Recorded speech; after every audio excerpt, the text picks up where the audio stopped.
सोलापुर गांव में गणेश अपनी पत्नी सुधा और दो बच्चों के साथ रहता है। बहुत समय पहले गणेश ने जमींदार साहब से कर्जा लिया था, इसलिए वह कर्जे की भरपाई करने के लिए जमींदार साहब के खेतों में काम करता है। सुधा घर के काम के साथ साथ स्वेटर बुनने का काम भी करती है। सुनिए, आप चिंता मत कीजिए, हम जमींदार साहब का कर्ज चुका देंगे। वैसे भी मैं स्वेटर बुनने का काम कर रही हूँ तो उससे हमारा घर का खर्चा तो चल ही जाएगा। बाकी फिर देख लेंगे क्या होता है। हाँ सुधा, इस कर्जे ने तो जान ही निकाल के रख दी है। मैं चाहे कितना भी काम कर लूँ, लेकिन मैं जमींदार साहब का कर्जा नहीं चुका सकता। गांव में रोजगार का साधन न होने के कारण गणेश के पास कोई रोजगार नहीं था और सुधा अपनी लगन और मेहनत के साथ स्वेटर बुनने का काम करती थी। लेकिन गांव में उसके इस काम की कोई कदर नहीं थी, क्योंकि गांव के सभी लोग उससे आधे दाम में ही स्वेटर वगैरह खरीदा करते थे, जिससे उसका खर्चा ज़्यादा और आमदनी कम होती थी। लेकिन फिर भी वह मजबूरी में यह काम करने के लिए तैयार थी। देखो सुधा बहन, मैं इसके 150 रुपये तो नहीं दूंगी। अरे ये छोटा सा स्वेटर है, कौन से बड़ा स्वेटर है। मैं इसके 50 रुपये दूंगी बस। नहीं बहन जी, देखिए आजकल ऊन के दाम भी कितने बढ़ गए हैं। आप मुझे 150 रुपये दे दीजिए। चलो, ना तुम्हारी ना मेरी, मैं इस स्वेटर के 70 रुपये दे रही हूँ। रखना है तो रखो, नहीं तो मैं जा रही हूँ। मजबूरी में बेचारी सुधा को 70 रुपए लेकर ही अपने घर वापस आना पड़ता है। सुधा, शहर से मेरे दोस्त ललित का फोन आया था। उसने मेरे लिए वहाँ फैक्ट्री में काम ढूंढा है, तो तुम जल्दी से सामान बांधना शुरू करो, हम लोग वहीं जाकर रहेंगे। वो बता रहा था फैक्ट्री में मुझे 10,000 रुपये महीना देने के लिए वो लोग तैयार हैं। लेकिन जी मैंने तो एडवांस लेके रखा है गांव में किसी किसी से, और उनके स्वेटर अभी बुने नहीं हैं। उनके स्वेटर तैयार होने में टाइम लगेगा। अरे तो क्या हो गया, गांव से लोग तो आते जाते ही रहते हैं, किसी के हाथों भिजवा देंगे। फिर गणेश अपने परिवार के साथ शहर चला जाता है, जहां वह किराए का कमरा ले लेता है। देख भाई गणेश, तुझे 2,500 रुपये में कहीं कमरा नहीं मिलेगा शहर में। ये कमरा थोड़ा छोटा जरूर है, लेकिन थोड़े दिन बाद आदत हो जाएगी। हाँ हाँ यार, तू सही बोल रहा है ललित। तेरा बहुत बहुत धन्यवाद भाई, जो तूने मेरे लिए यहाँ काम भी ढूंढा और मेरे लिए घर भी तलाश लिया। तेरा बहुत बहुत शुक्रिया मेरे दोस्त। कुछ ही दिनों में गणेश फैक्ट्री में काम करने के लिए चला जाता है। वहीं दूसरी तरफ सुधा घर के बाहर बैठकर स्वेटर बुन रही थी। तभी वहां ललित की पत्नी लक्ष्मी आ जाती है। वह सुधा से कहती है, अरे सुधा भाभी, आपको स्वेटर बुनना आता है? हाँ लक्ष्मी भाभी, मुझे स्वेटर बनाना आता है। वो गांव में खाली समय में मैं स्वेटरें बुना करती थी और सब लोग मुझसे ही स्वेटर खरीदते थे। इससे घर का भी थोड़ा खर्चा निकल जाता है। तभी वहां एक औरत आ जाती है। सुनिए, आप दोनों में से सुधा कौन है जो स्वेटर बुनती है? जी बताइए, मैं सुधा हूँ। क्या काम है आपको? जी मुझे स्वेटर बनवाना था। दरअसल गांव से मेरी बहन रजनी का फ़ोन आया था। उसने मुझे बताया कि आप बहुत अच्छी स्वेटर बनाती हैं। मुझे अपनी देवरानी की बेटी के लिए स्वेटर बनवानी है। छोटे बच्चों के लिए हाथ से बुने हुए स्वेटर ही गर्म होते हैं। मैंने बहुत सोचा, मैंने आसपास में बहुत ढूंढा, लेकिन मुझे कोई मिला नहीं। फिर मेरी बहन ने मुझे बताया, आप सोलापुर की रहने वाली हैं ना? जी हाँ, मैं सोलापुर की रहने वाली हूँ। और रजनी दीदी भी मुझसे काफ़ी स्वेटर बुनवाती थी। अभी भी उनका एक स्वेटर बुनना बाकी है। ये स्वेटर बुन के कुछ ही दिनों बाद इसे गांव भिजवा दूंगी। वैसे आपको जैसा भी स्वेटर चाहिए आप मुझे बता दीजिए, और आप ऊन का देख लीजिएगा। अगर आप खुद से देना चाहती हैं तो ठीक है, और अगर मैं अपने हिसाब से लाऊंगी तो फिर ठीक है। हाँ जी हाँ जी, ठीक है। मुझे तो ऊन के बारे में ज़्यादा जानकारी है नहीं, तो आप अपनी पसंद से ले आना, लेकिन अच्छी क्वालिटी की और एकदम मुलायम ऊन लेके आना, ताकि छोटे बच्चों को वो चुभे नहीं। और अच्छे अच्छे डिज़ाइन वाले 4 स्वेटर बना देना। फिर वह औरत सुधा को शटर बनाने का ऑर्डर देकर वहां से चली जाती है।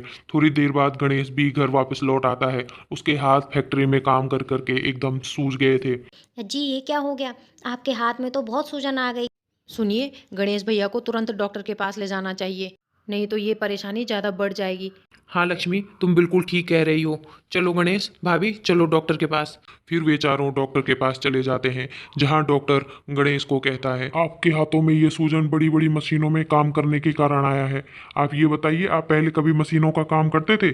जी नहीं डॉक्टर साहब, हम तो अभी गांव से आए हैं और ये मशीनों का काम तो कभी नहीं किया। गांव में खेती बाड़ी का काम जरूर किया है मैंने। पता नहीं, ये परेशानी तो पहली बार ही मुझे हुई है। हाँ, तो देखिए, आप फैक्ट्री में कुछ दिनों तक काम नहीं करेंगे, क्योंकि अगर आप काम करेंगे तो आपकी तबीयत पे असर हो जाएगा। आपको 2 महीने तक रेस्ट करना है। लेकिन डॉक्टर साहब, मैं तो गांव से यहाँ काम करने के लिए आया था।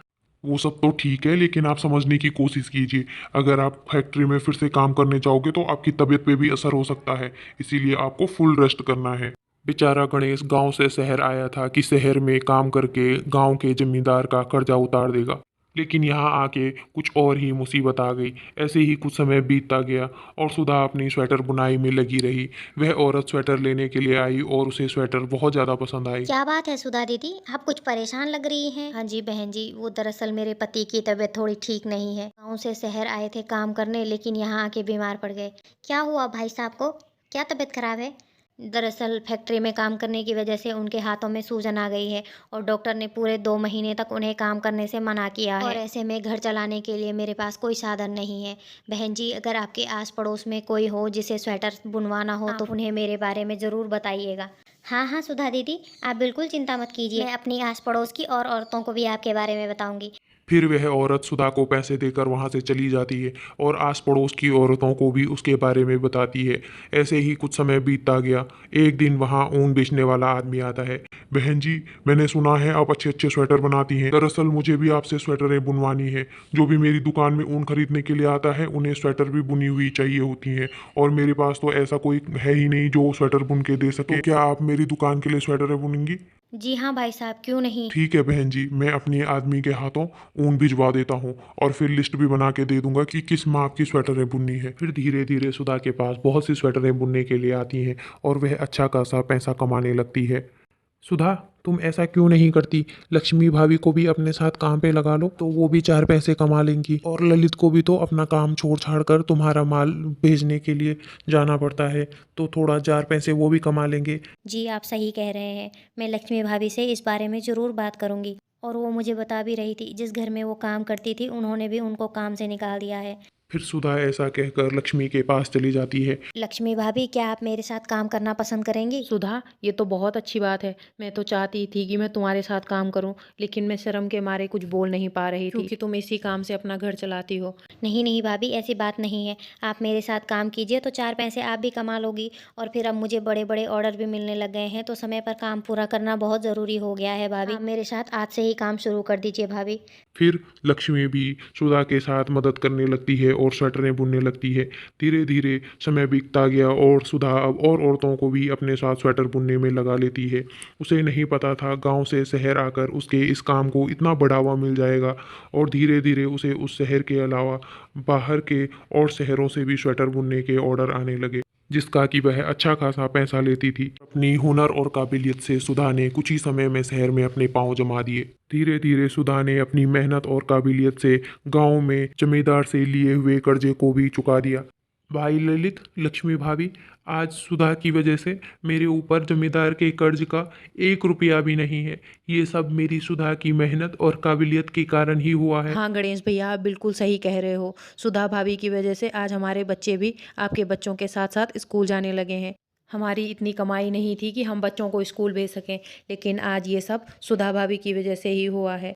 आखिरकार सभी परेशानियों से सुधा और गणेश को छुटकारा मिला। अब वह खुशी खुशी अपने परिवार के साथ शहर में रहने लगी।